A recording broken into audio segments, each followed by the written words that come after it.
Okay, so this week's parasha is Parashas Yisro, which has the Seres Hadibros and Anechi Hashem Elokecha, which is our theme for today's class.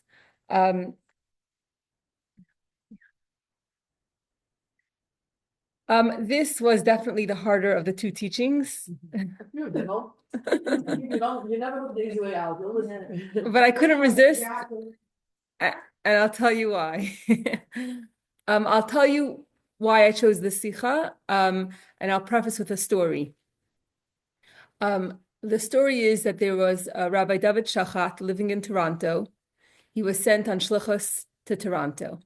And one day he gets a call from a rabbi in Buffalo, New York. Could you please come to the college campus in Buffalo and speak to the at the college? So the rabbi said, listen, why do you want me to come? You could do it. I don't know that you need me to do this. And so the rabbi from the college said, why don't you ask the Rebbe? So the Rebbe told him that, so he either called the secretary of the Rebbe or he gave a message, and the answer that he got was that yes, he should go to Buffalo, New York to speak, and he should speak about tzedakah. So actually, this story is actually going to be printed. I mean, I heard this story before, but it's going to be printed in Amazing Miracles, Volume 4. So this is just I happen to be reading it, Hashgacha Pratis. So anyway, Rabbi Shachat goes, and he was told in advance that it's not just going to be Jewish students. There's going to be also not Jewish students, and there's going to be people representing other religions there as well. And so he comes there, and he's, and this is in the 1960s. So everyone is dressed like crazy, and he's, looks like a rabbi, and everyone's like looking at him like he fell from Mars. And he sees the stage and the microphones, and they're priests, they're all different people representing different religions speaking.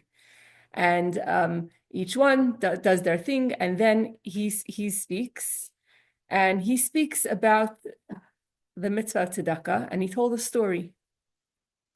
He said that there was, many years ago, there was this town, and the rabbi there was the Tosfos Yantif. That's based on the book that he wrote. His name was Rabbi Yomtiv Lippman Heller, and he's the one who wrote the Tosfos Yantif on the Mishnah.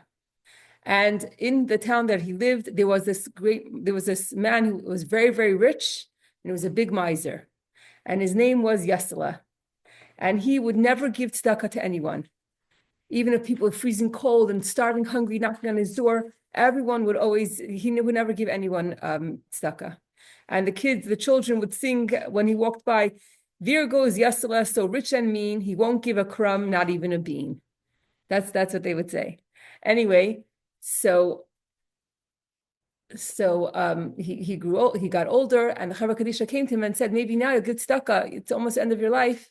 And he had said, no, absolutely not. And then finally came the day that he passed away.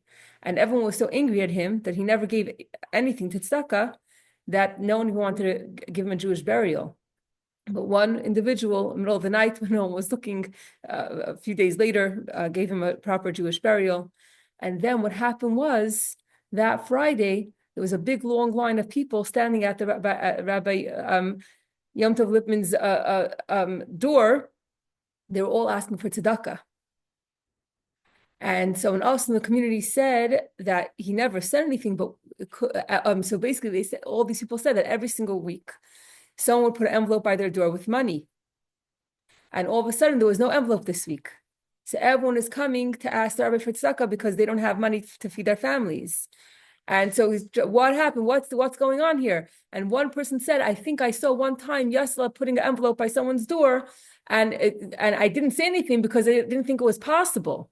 But now that Yisro passed away and everyone's looking and no one has money, I'm putting two together. And Rabbi Yomtiv Lippman, he was like, shocked and he realized that Yisro wasn't really a miser, that he was really a very big Baal Tzedakah, and they felt so bad, and they gave him a proper. He was already buried, but they tried to do whatever they could, and before he passed away, actually he asked that he should be buried near this holy miser, and they wrote on his matzeva, "This here lies the holy miser." Anyway, he says the story, to explain tzedakah. Here, I'll just put in a plug for a project with the Sichos that they're having a campaign. If anyone wants to donate, be greatly appreciated so the project can continue. But anyway, so after he finishes his talk, a young priest comes over to him and says, "Can you please tell me the story again?" So he's like, "What does this priest want to know the story again?" He's like, "It's a long story. If you really want to hear it again, come to my hotel room later this evening." And Rabbi Shachar goes back to his hotel room. He's like, he's never going to come. Anyway, sure enough, that evening, the priest comes knocking on the door. "Please tell me the story again." So he tells him the story again. And then when he's done, he says, "Please, can you tell me the story again?" And again, 3 times, 4 times, 5 times. And now he's already running out of patience. He's like, "Why do you want to hear the story so many times?" So he said, he's like looking around, making sure no one's watching. And he says, "I'll tell you why. Because my mother, before she passed away, she told me that we're Jewish. My father is not Jewish. My father met my mother after the war, and promised that she wouldn't tell anyone that she's a Jew. But before my mother passed away, she told me that I'm Jewish, and she told me this story, and she said that this Yisro, he was my great ancestor. So therefore, that you're telling me this story, and I didn't know what to do with the fact that you're telling me that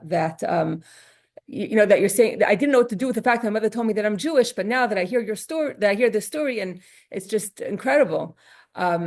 And Rabbi Shachar gave him the number to the Chabad rabbi near he was living, and that was the end of that. Yeah. Anyway, years later, Rabbi David Shachat is in Yerushalayim by the Kaisel, and a Breslover Chassid comes to him and says, "Do you recognize me?" And he says, "No, I have no idea who you are." So he says, and he reminds him, he said, "I was that priest that came to you when you spoke in Buffalo, and I took I took the story as a sign that I should return to my people. And today I'm a Breslover Chassid and from and a beautiful family living in Israel, etc." So, and then the amazing thing is that Rabbi Shachat says that after this, he realized that he himself was a descendant of Rabbi Yom Tov Lipman. Oh, wow. So many years later, the descendant, this is like the tshuva, the descendant of Yom Tov Lipman is the one that brings back this priest who was a descendant of this Yisro, comes full circle. So the reason why I'm saying this story is because sometimes we have to hear, we have a question or we have whatever it is, and there's something specific that we have to hear at a certain time.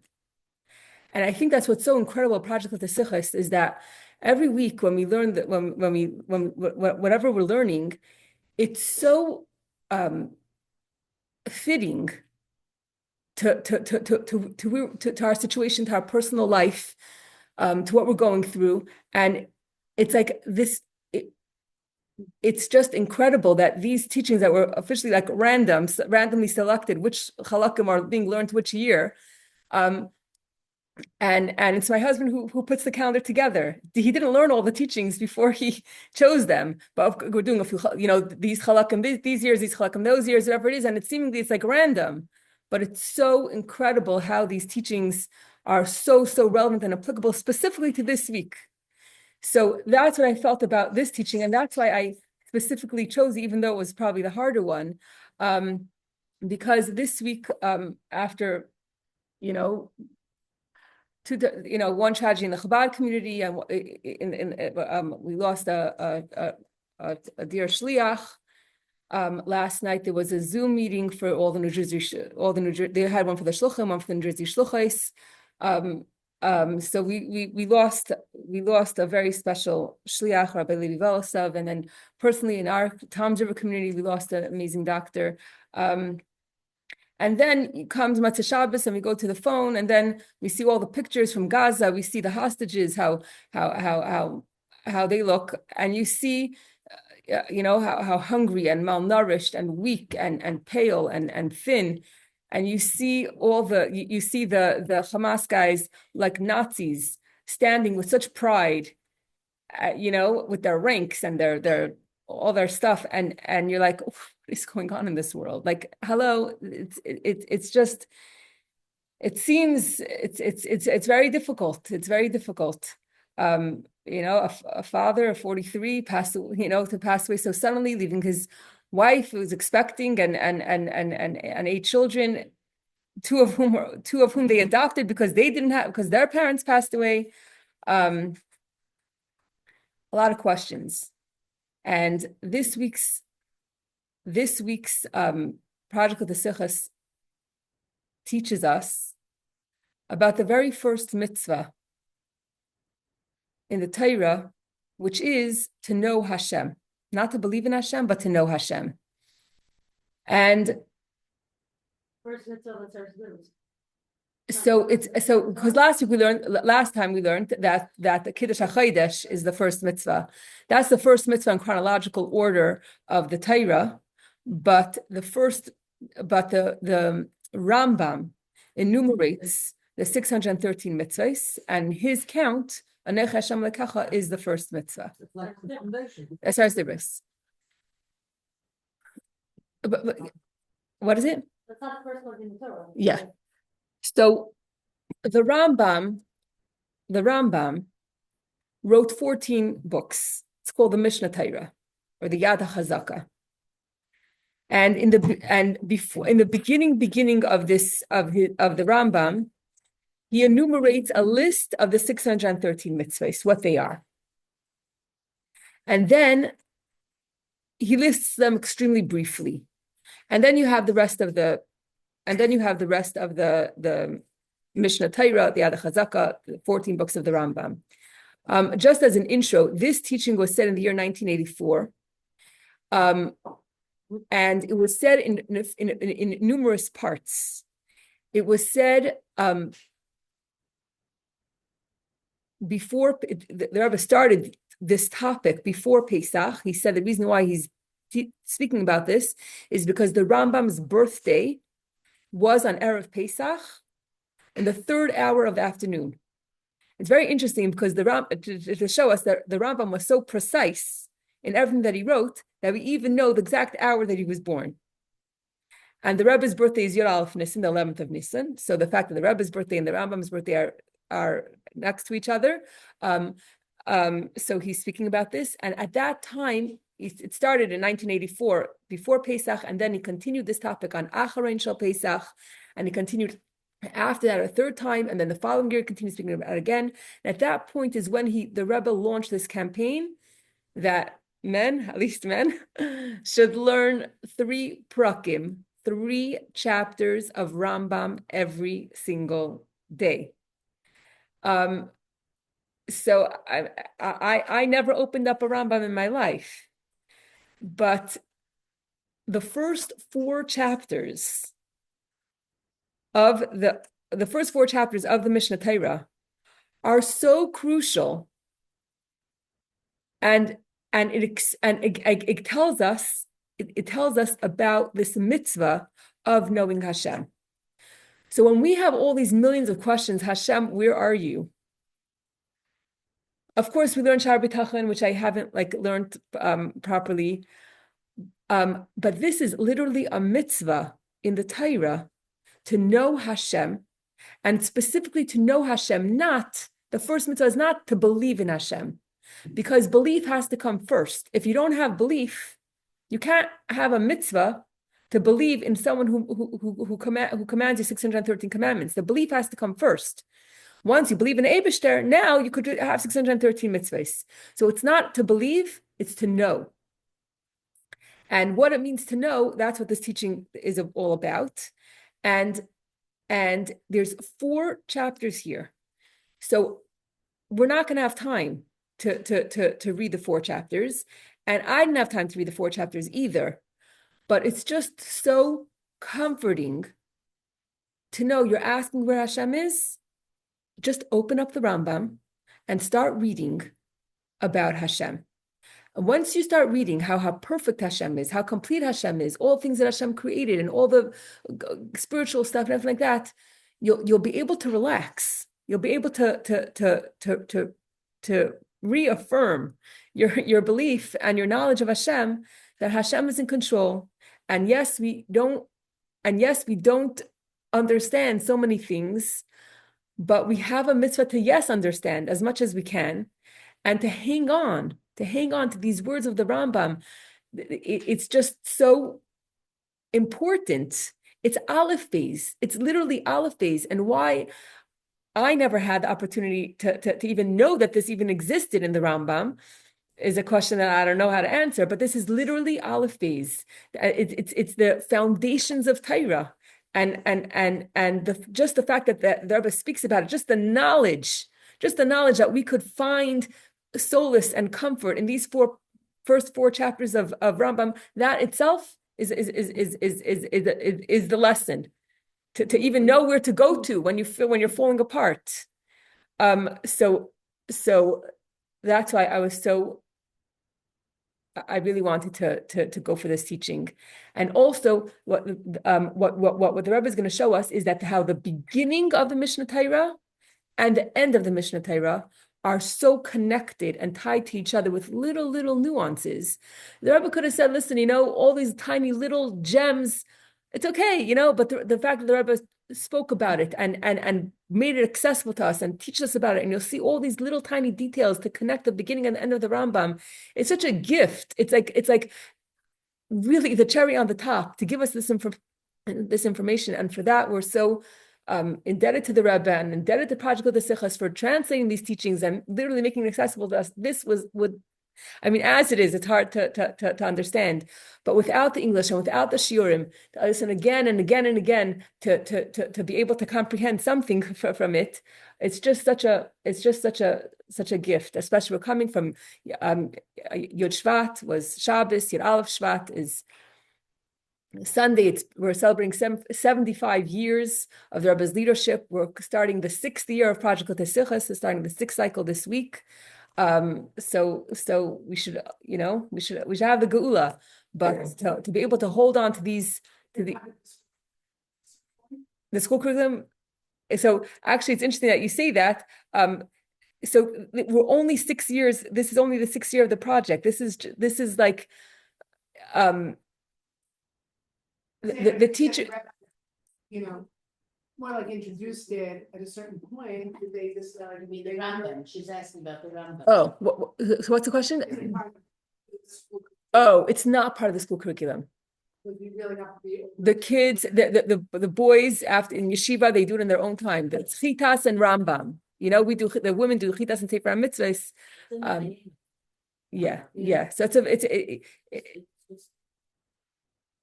Yeah. So so some people do only. You could either do 3 prakim a year or 1 parak. So either 3 prakim a day and then you finish the whole Rambam in 1 year, or you could do 1 parak.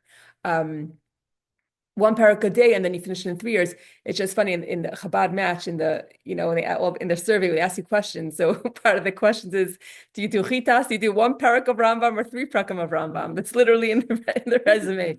So I don't know. It takes some time. Wow. A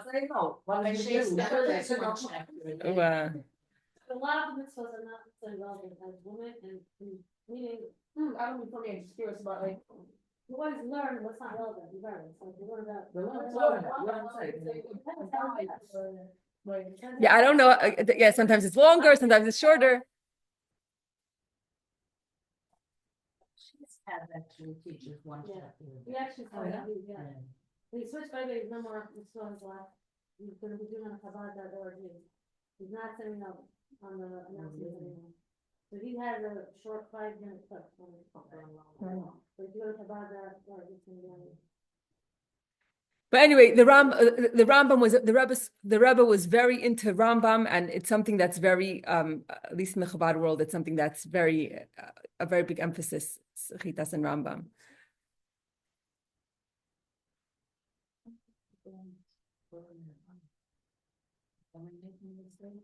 No, maybe still it's above the pay. No, not because I'm I think also the Rambam was one way to categorize Sichos as routine, but there are other, categories of Sichos. One thing about the Rambam, like there's a difference of opinion of the shape of the menorah. And I believe that the Rambam's opinion is that it was diagonal, not round. Yeah. Okay.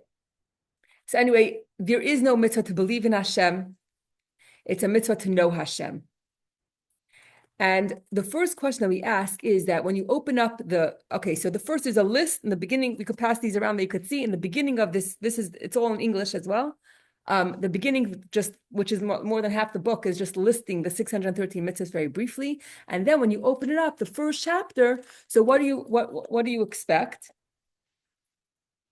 Chapter 1.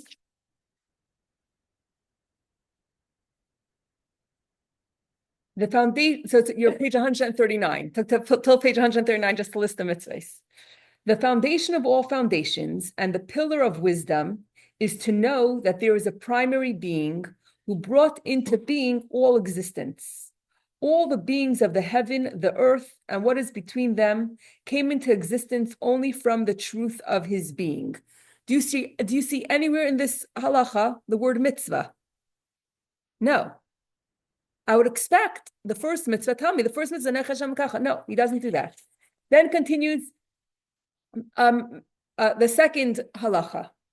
If one would imagine that he does not exist, no other being could possibly exist.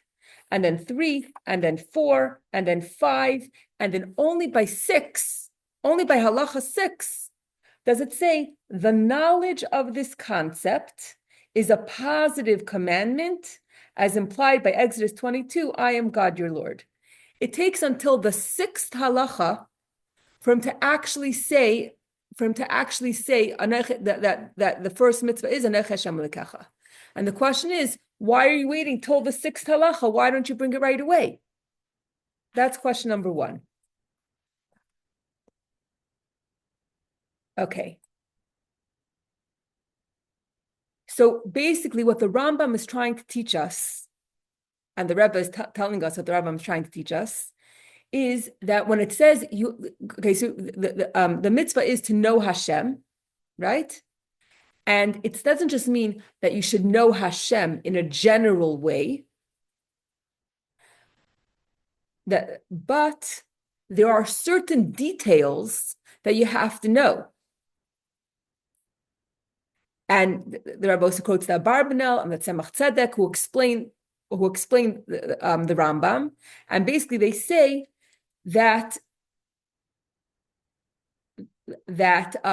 all of these 5 halachas that come before halacha number 6 all contain details, and all those details are part of the commandment of what you have to know.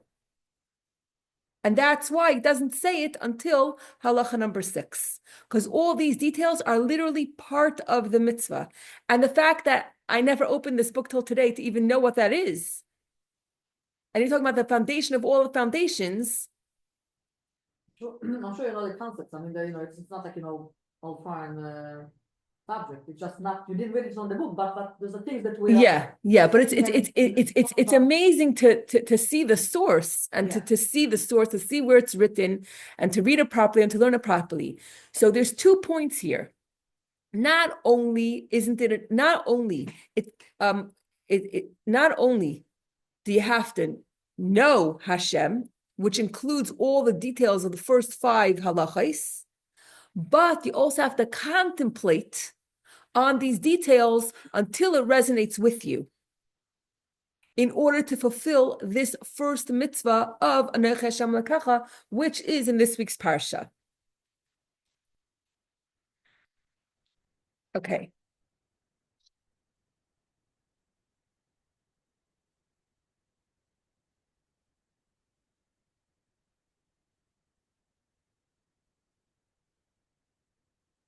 Okay, so now the next question is the question that the Rebbe asks is why are all these details necessary here? Why can't the Rambam just say that you have to contemplate about the greatness of Hashem, and you want to know what to contemplate, so go look in books of philosophy that describe Hashem's greatness, and why are all these details in a book of halacha?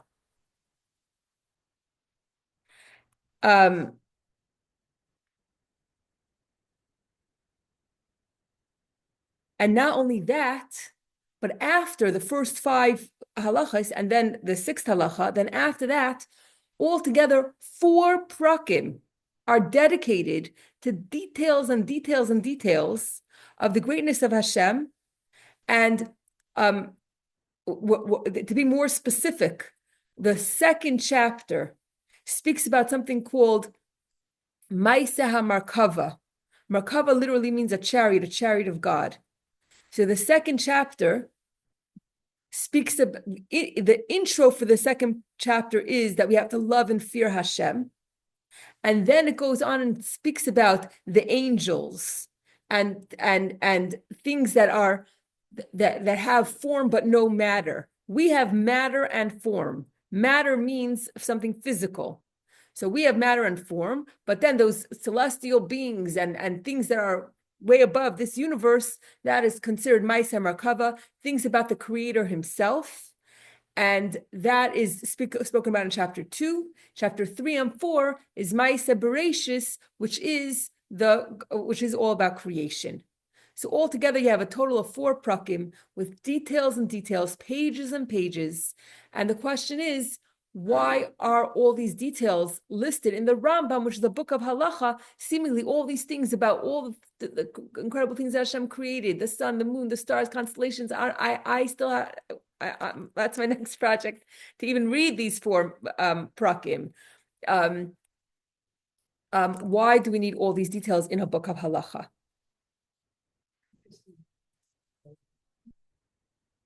I should go to Chelek, we list all these things, and we talk about the malachim. I guess we have to do that every day.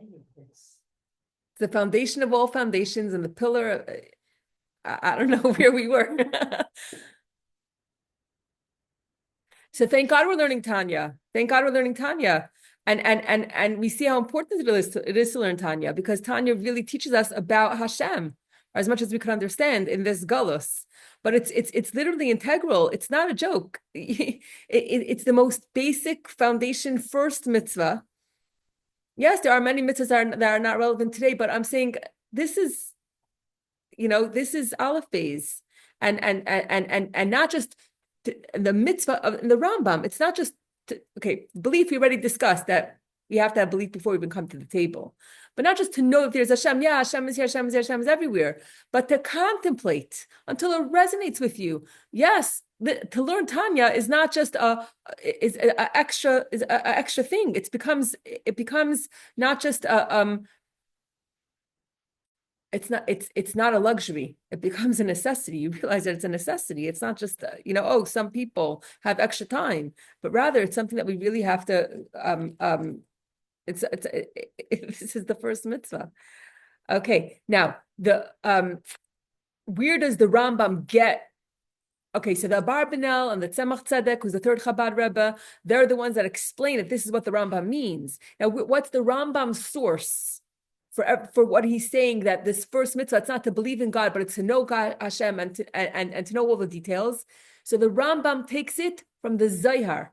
And if you see the Zayar and you see the Rambam and you compare the two, which I could compare right now, you'll see that the Rambam is basically a Hebrew translation of the Zohar, which is in Aramaic. So which is, again, you're seeing that Zayar and halacha, Zayar is the mystical teachings, and the Rambam is bringing halacha, that it's not 2 separate worlds, but rather how it's so hand in hand. The Rambam's proof for this first mitzvah is coming from the Zayar. The Zayar says, I'm going to do it in 3 parts. I'll tell you what the Zayar says, and I'll tell you exactly the words that the Rambam says that relates to it.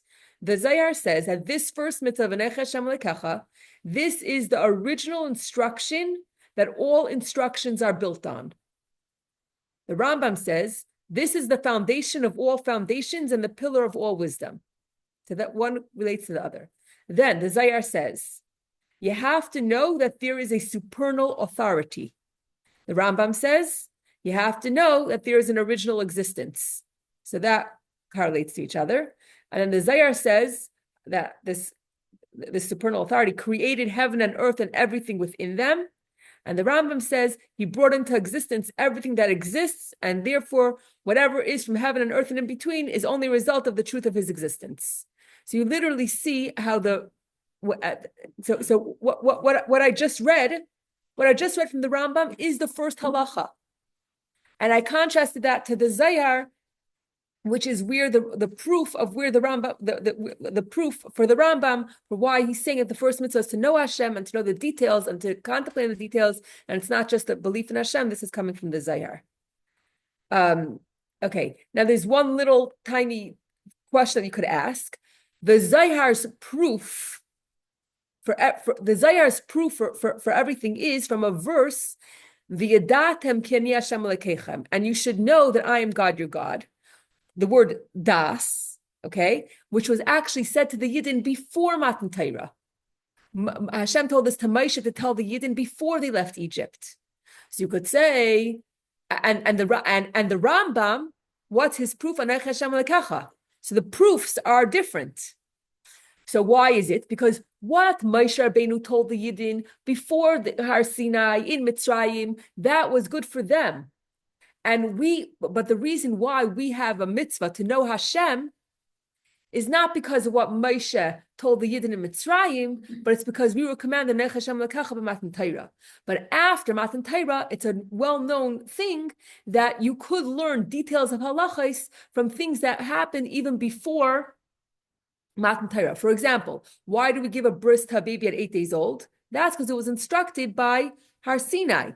Not because Hashem told Abraham to have a bris milah, but after the fact, after we were commanded by Har Sinai, you could go back and learn many halachos from before Matan Torah as well. So it doesn't matter where the proof is from. But it's interesting that the Zohar takes v'yadatem, that takes specifically that verse because he wants a verse to show that the first mitzvah is to know Hashem versus belief. But the Rambam can't take that pasuk because that pasuk comes from before Matan Torah. He needs Anech Hashem L'Kecha because the mitzvahs that we do today are because we were commanded them by Har Sinai and not because it was given before Matan Torah. Okay.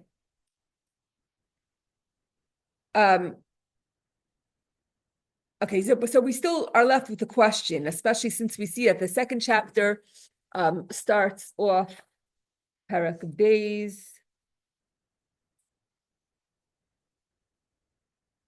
Starts off, it is a mitzvah to love and fear this glorious and awesome God. As Deuteronomy 6:5 states, and you shall love Hashem your Lord, and as Deuteronomy 6:13 states, fear God your Lord. And then it says, what is the path to attain love and fear of him? When a person contemplates his wondrous and great deeds and creations and appreciates his infinite wisdom that surpasses all comparison, he will immediately love, praise, and glorify him. On and on. That's how it continues. And then so Parak Beis, it starts speaking about the angels. Ma'aseh Merkava. Gimel and Dalet starts speaking about Ma'aseh Bereshis. Okay, but we're still left with the question, why is this the place to have all this, what we have to meditate on and all these great things? This is a book of halacha. It's not a guide to meditation. You want a guide to meditation? Find a guide to meditation. A guide to meditation. This is supposed to be dry halacha. Halacha should just say, contemplate Hashem's greatness and about Hashem's creator, that Hashem is such a great creator, and all the details doesn't seem critical to this book. Why so much ear time? Why 4 prakim? Why so much ear time to details about the greatness of Hashem when we're looking at a book of dry halacha? And the answer is, I said it before, but basically this is the order of how it should be said, is that all these details of 4 prakim are all part of the mitzvah of knowing Hashem. Okay, we have work to do. Seriously. Sometimes you grow up and you do it because you have to do it. You do like mitzvahs.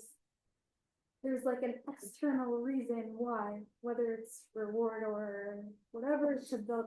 But here, it's like the foundation is to know Hashem, to have a relationship with Him.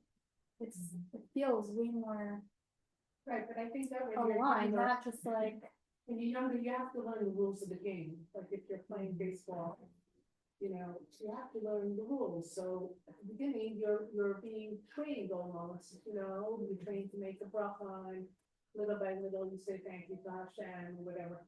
Like, this is the Zohar and the Rambam, it's way above a certain level. Okay, so it's not for So kindergarten, it's but, not, but I know what she's saying, at the beginning, we're doing it just by round. I don't So- believe that. no, I think really that think children on a understand soul much more, level, yes. the Children children are much more than They we will- think they do. I think we were just. they coming absorb it, from- when you live Yes. this way, they absorb it, they'll get it. They They have, absorb they it. have, even I if think you they teach do, them at a young age. yeah. They But I get- think in the Yeah. past, the difference is that we didn't have the time or the capacity to dwell on it, like. We were it being wasn't killed, known. like we were. We're surviving. We were surviving, yeah. Maybe that's a. Yeah, but now is definitely the time Yeah. to and kids can be so creative and have so much power and are so talented. There's the Tovito.com has a they're making a contest that kids could make videos and submit it to Tovito.com. Yes, my kids, the oldest 12, just turned 11, almost 8, 7, 5, and 3. A whole day were busy making a video. I watched this video, 4-minute video. They put it all together. I was amazed. I was like, I couldn't believe it. They copied the secret room and they did a different mitzvah, and it was the secret room. So the secret room, each secret room there's another mitzvah. So what are mitzvahs that we could do? So I said Hashavas David, a bunch of mitzvahs. So the kids are in a park, and there's a doll that's left on the floor, and they get off the swing to look at the doll, and then poof, the doll disappears. Like, I mean, it was crazy. And they go into the secret room, and then they find the clothing of the doll, and then they return it all ganze Maisa. But they're literally copying that theme, that concept, just with a different mitzvah. They're so capable, but the problem is that the adults don't know the details. So if the mommy doesn't know, this, how are the kids supposed to know it? Son, 6, he just turned 6. And I was looking at the weather, we're going to spare for Shabbos, and I said, oh, this is not good, it's supposed to be very icy. He says, Bobby, whatever Hashem does is good. I said, yes. I said, I know whatever Hashem does is good, but my mother is afraid of ice. I said, that part I don't like, that she's going to be afraid, but he knew, the 6-year-old child knew. And they're saying it, they know. They know, and their creativity is so much greater than the adults. Not afraid. They're not afraid to try. I was like amazed. I was amazed at the concept and the how they carried it out. They got the 3-year-old involved. I don't know. It was amazing. It's something that I could never ever do, and they just did it completely on their own. It's amazing. It's amazing. Yeah, but I guess you have to find the child within and the creativity within. And if there are things that we're lacking in our education, the most basic foundations and pillars and whatever, let's go back to and read it. And as parents, and you know what, to show our children when the kids come home and they say, like when they can't handle the bad news, and they're like, that we should have ICS for our children and say, look, let's open up the Rambam. Let's talk about the greatness of Hashem. Yesterday, Mushka and her husband and baby traveled 2.5 hours from Morristown to Margate to be Menachem. Rachi went. They went. We're not hiding the pain from them, and to be able to. One of my children said, I feel anxious. What's if it happened to me tomorrow? You know what I'm saying? So to get rid of the anxiety, when the kids come to you and say, I'm so anxious, like this, if this just happened randomly out of the blue to this person, to that person, what's to say that it won't happen to someone else tomorrow? So I'm saying to deal with the anxiety that our kids come to us and we're like, what are we supposed to say? We're left with our mouth hanging open. But you know what? Go back to Torah and just show our children, Hashem is so infinitely great. Let's look at the details of the greatness of Hashem. And once we read this, we understand that we understand, the more we learn, the more we try to understand, we understand that we don't understand anything, but we understand the greatness of Hashem. We understand that even though we don't understand, Hashem is perfect. There's no glitches here. And we had a conference call last night, and Rabbi Chayat Telden was speaking, and she said it was a terrible tragedy. A young girl was passed away from a terrible illness at a young age, and she was in Crown Heights, and she was speaking to the Rebbe's secretary, and she was literally screaming from pain and how I'm fearing, how terrible, and how could this be, and where's Hashem? And she's talking, pouring her heart out, and their secretary, the Rebbe, says, "Are you finished?" And she says, "No." And she continues and continues. He says, "Are you finished?" She says, "No." And a third time, she's pouring her neshama out. And he's like, "Are you finished?" She's like, "Okay, yes, I'm finished." So he said to her, and it's not something that everyone can understand, but he said to her, he said, "You and the cat know nothing." That was the response. We don't understand. We don't understand. And a cat and a human, how far apart are a cat and a human, both finite creations of Hashem. So, but when you understand how big Hashem is, then you understand that because we're so small, and because although we don't understand, we're not giving up now. It's like, imagine a relay race. So there's two teams. What's a relay race? There's two teams, and everyone has to run and then come back to the line, and then the next person goes. We are the last person. We're the last person for our team, and you get tapped. Now you have to run, and then there's a finish line. You can't just stop right before the finish line. We can't. We have to just cross that finish line. We're the last one on our team to run, to do the circle, to run the whatever we have to do. We can't quit now. We can't quit now. It seems the Gullus seems so difficult. But this is it. This is the end. And we have to hold on. We have to hold on and trust and know and believe and contemplate on Hashem to help us get through this last instant of Gullus. So what is the Rambam doing? The Rambam is very, very meticulous, and he's tackling all the issues that are associated with knowing Hashem, and he links them to specific mitzvahs that are related to them. So the reason why he's bringing love and fear over here is because once you know Hashem, then automatically you're going to love and fear him. So he's bringing the mitzvah to love and fear within these four prakim, because knowing Hashem, all these details. So the first four prakim are all details about knowing Hashem, and while you're understanding Hashem, then automatically you're going to get to love and fear of him. But it's all details for the first mitzvah of knowing Hashem, and not only will we be knowing Hashem, but we'll also develop love and fear at the same time. Okay.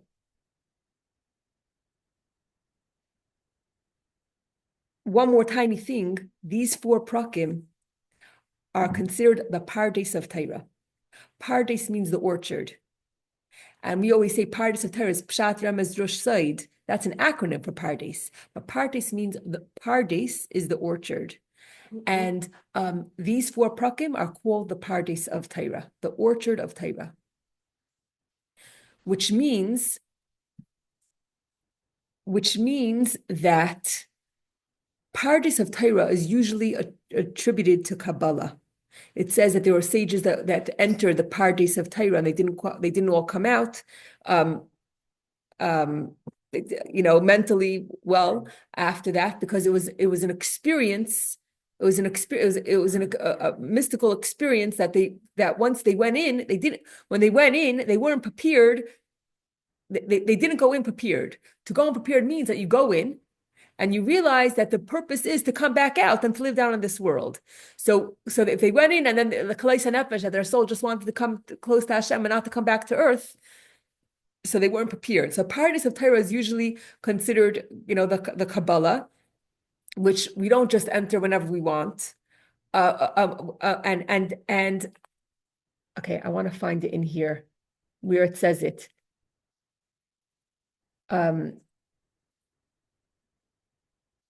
I don't know if I'm gonna find it, but in maybe it's towards the end of Parak Dalid.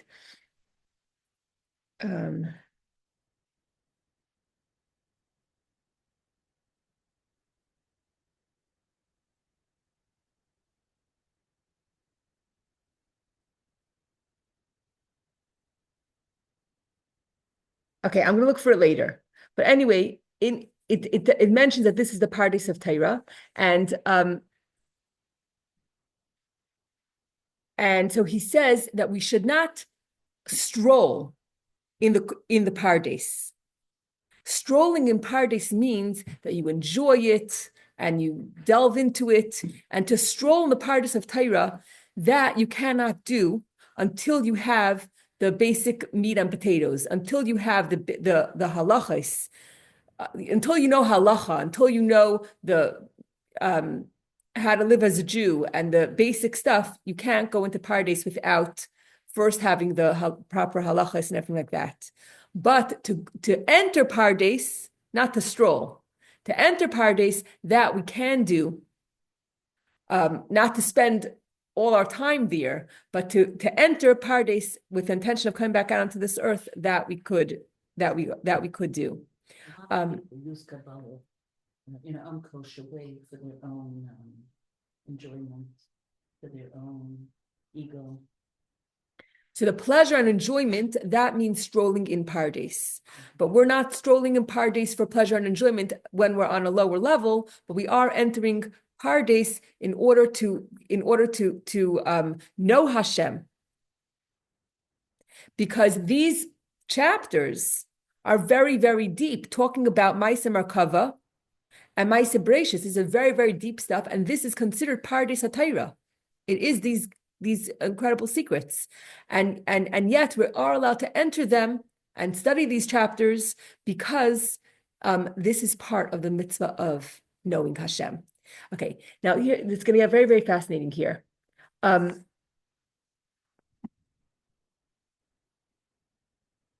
Okay, so I'll just say that.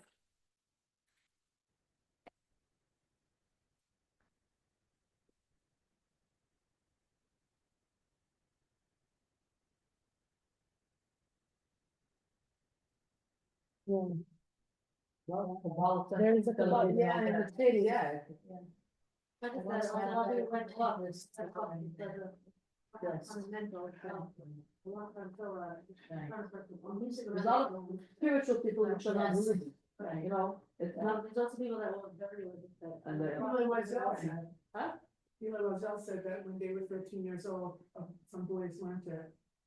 And people thought that they got sick and they died, they didn't, they went off the deep end mentally. They couldn't Very comprehend. spiritual, esoteric, Right. that can't be the best way, so it's relevant. Okay, now what we're going to do is we're going to tie these 4 prakim of Mishnah Torah, the beginning of the Rambam, to the very, very end of the Rambam. Okay, the last thing at the end of chapter of the 14th book says as follows, the last Mishnah. It's talking about Mashiach. Remember, I told that in 1984, the Rebbe continued this teaching on Acharon Shel Pesach, which is a day of the rite of Mashiach. In that era, there will be neither famine or war, envy or competition, for good will flow in abundance, and all the delights will be freely available as dust. Okay, sorry, that wasn't the last. It's still the last Mishnah. The occupation of the entire world will be solely to know God. Okay, know God. Therefore, the Jews will be great sages and know the hidden matters, grasping the knowledge of their Creator according to the full extent of human potential. As Isaiah 11:19 states, the world will be filled with the knowledge of God as the waters cover the ocean bed. And the Rebbe asks 3 questions about this. Okay, number 1.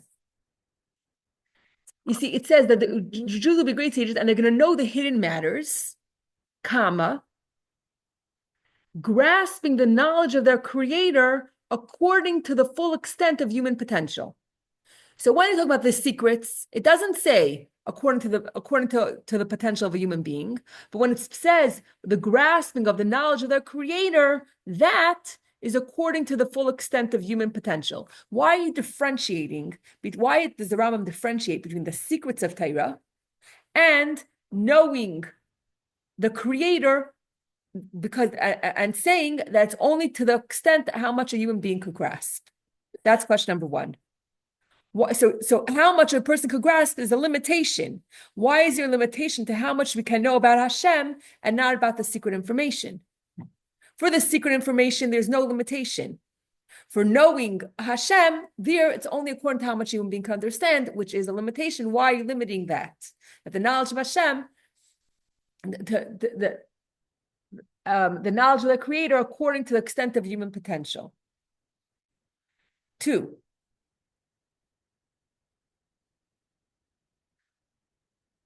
Oh, okay, I missed the first question.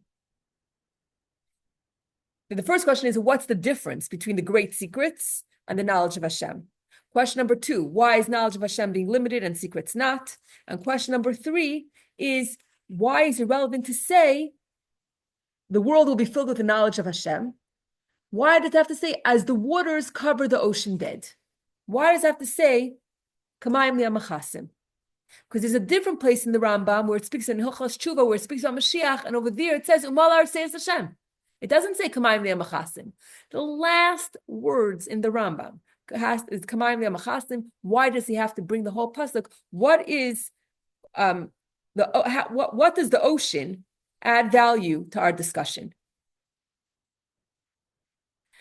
So the Rebbe links everything together.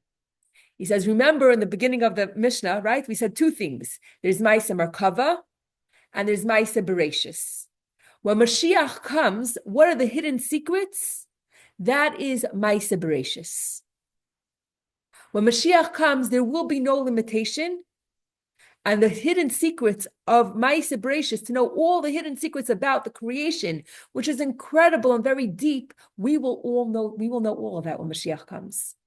Why is there a caterpillar? Why does the caterpillar turn into a butterfly? Why does this insect have this amount of legs and that insect has a different amount of legs? But anything that has to do with creation, and I was living with my husband. I was like, oh, I thought when Mashiach comes, we'll know everything. So I was a little bit disappointed. But hopefully we will understand everything in this world, why people had to suffer and why people had to pass away early and why people have to suffer so much. Hopefully that's all in the category of Maisa Bereshis. So that is called the secrets of creation. So when he says here, in the end of the Mishnah Torah, that we will be great sages and know the hidden matters, that refers to Maisa Bereshis, which we spoke about in chapter 3 and 4 of the Mishnah Torah. And then when it says, and we will grasp the knowledge of their Creator according to the full extent of human potential, that represents Maisa Merkava. Maisa Merkava, when you're talking about, there's creation and there's the Creator. The creation will understand everything, all the secrets, physics and science and why everything works the way it does. We'll know all of that. But the Creator, don't kid yourself. We're never going to be able to understand the essence of the Creator. Yeah. We're never going to be able to understand the essence of the Creator. That is going to be Kamayim Liyam Mechasim. That is going to be like the water that covers the ocean. I never really understood that. There's just like water covers the ocean and you don't see everything in the ocean, there's going to be stuff that are going to still be hidden. We're not going to ever be able to understand the essence of the Creator. Because we're still going to be finite. Because we're still finite. Yeah. So Maisa Merkava, we can't. What is it? We would be able to then. Right. So a person is a body and a soul, matter and soul put together. So we could only it will be incredible new information that we could never ever have grasped before, but it's all things that are relatable to form and matter. We can't be expected to understand everything about stuff that doesn't have matter because we are not in that realm. But now this is very, very incredible. Because when it speaks, it's very, very incredible. Because when it speaks about when it speaks about Maisa Bereshis, the creation in chapters 3 and 4, I know I wrote it down somewhere. Maybe I wrote it down in this notebook. Okay, when it speaks, you have to see it to believe it. In chapter 4,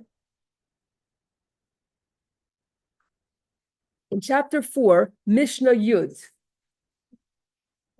It's really amazing. Oh, this is the wrong book. That's why. This one. Okay. Chapter 4, Mishnah 10. What does it say? All these concepts that we have explained in this context, which is Ma'aseh Bereishis, are like a drop in a bucket. And when it speaks about Ma'aseh Merkava, that's Perek Beis, Mishnah Yud Aleph. Over there it says,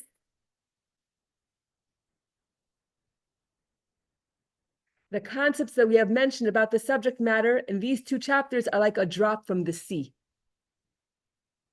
Do you see how perfect it is? When I'm talking about Ma'aseh Merkava, it's a drop in the sea. When I'm talking about Ma'aseh Bereishis, it's a drop in a bucket. What's the difference between a bucket and a sea? A bucket is more like, it's just a drop, but there is a drop and a bucket is much more, a bucket is finite. A sea, an ocean is Torah says that an ocean, although everything seemingly has a limit, and technically I could count how many drops of water are in the ocean if I could figure out how much drops of water are in a small amount. Now go measure the width, the depth of the ocean, and you could do all the math and figure out, maybe when Mashiach comes, when we have Ma'aseh Bereishis, we'll be able to calculate, or how many drops of water are in the ocean. But still, the ocean is considered to be infinite because it could always hold more water. It has potential. The more it rains, right? The rain will always go, the ocean could always accept more water potentially. So therefore, Torah considers the ocean to be unlimited, at least relatively speaking. So when it's talking about Ma'aseh Bereishis, which is something that we will, when Mashiach comes, be able to grasp fully. So that is the Ram is saying, everything that I told you, these prakim, everything I told you about Ma'aseh Bereishis is a drop in a bucket, just a drop in a bucket. And everything I'm talking about Ma'aseh Merkava is a drop in the ocean. Why the difference in terminology? Because the drop in a bucket, when Mashiach comes, we'll be able to understand fully, because that at least there's a relatable amount of water in a bucket we could comprehend. But the amount of water in the ocean, which is unlimited, that we can't. And even when Mashiach comes, to understand the essence of the Eibishter, that is a drop in the ocean. He's just giving Ma'aseh Merkava is a drop in the ocean. That is something that we will not. It's only as much as a human being could grasp, not more than that. Okay. Let me just see if there's anything else that.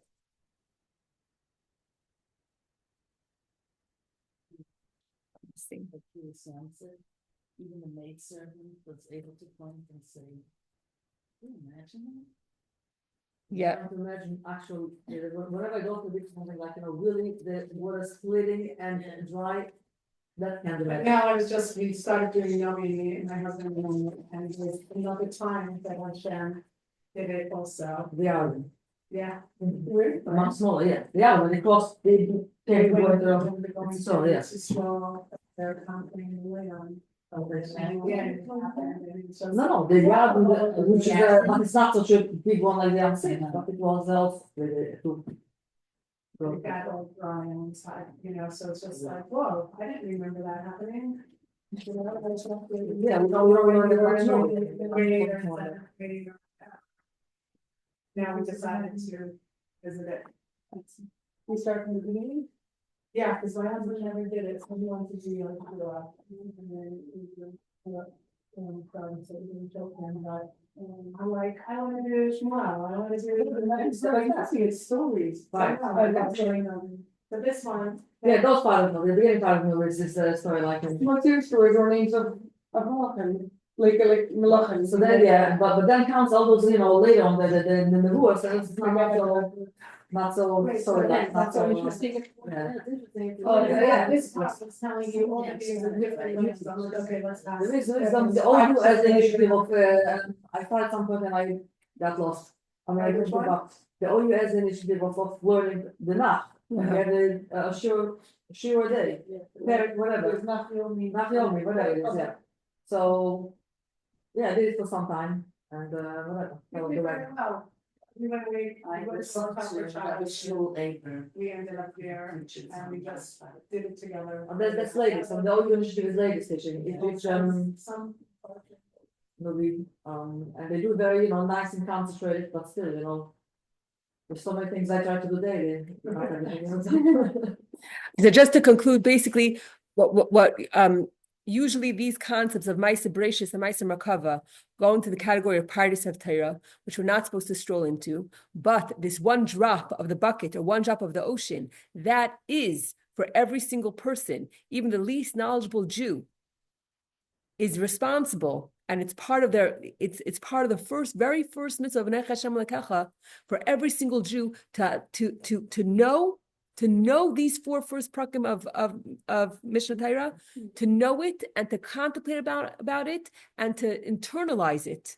And yes, it is pardes, but it's one drop. We're not asking you to stroll there. We're just it's one drop of the ocean, one drop of the bucket, and it's imperative for every single Jew It's part of the. to know this. This is supposed to be constant.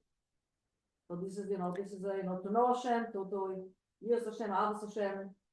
But what we're learning is just to say, I know Hashem, I believe that Hashem exists. That is not the That's full what is it to mitzvah. know Hashem? So, as I said, to contemplate. And contemplate on what? Contemplate on what? To contemplate specifically on what the Rambam is saying, because these details, if these details are part of the mitzvah, it's not it's because this is a book that's supposed to be of dry halacha. So if these details are specifically written here, it's because they're part of the mitzvah of knowing Hashem. And he was so meticulous about how he wrote and what he wrote.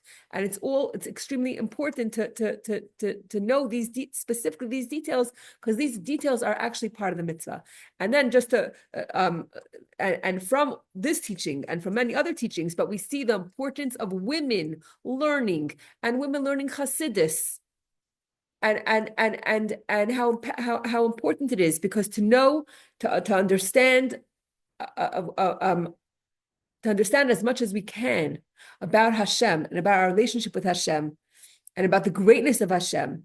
What does it do? Not only is it knowing Hashem, fulfilling this mitzvah of knowing Hashem, which is a constant mitzvah, which the constant mitzvahs women are obligated in, but knowing Hashem brings to love Hashem, brings to fear of Hashem. So you have three of the constant mitzvahs right here. That this is what Hasidus does for us. That it helps us fulfill properly these mitzvahs that we continually are obligated to do. And it's not just Hashem, I love you, Hashem, I'm afraid of you, or fear or awe, and Hashem, I know you, but rather to really understand what it means to know Hashem, what it means to love Hashem, what it means to fear Hashem. And we should really take the time to learn what a great Eibishter we have. And yes, it doesn't, with our physical eyes, things seem upside down and topsy-turvy. But when we hold on to the Torah, go back to the Torah, instead of getting all, okay, let me give up now. No, go back to the Torah. The Torah is our strength. Read these halachas, read and to truly contemplate on Hashem, to get us through these last instant of Galus, and we should merit Mashiach today, immediately. Okay. Yes, I thank you for coming on this journey, because it was difficult, but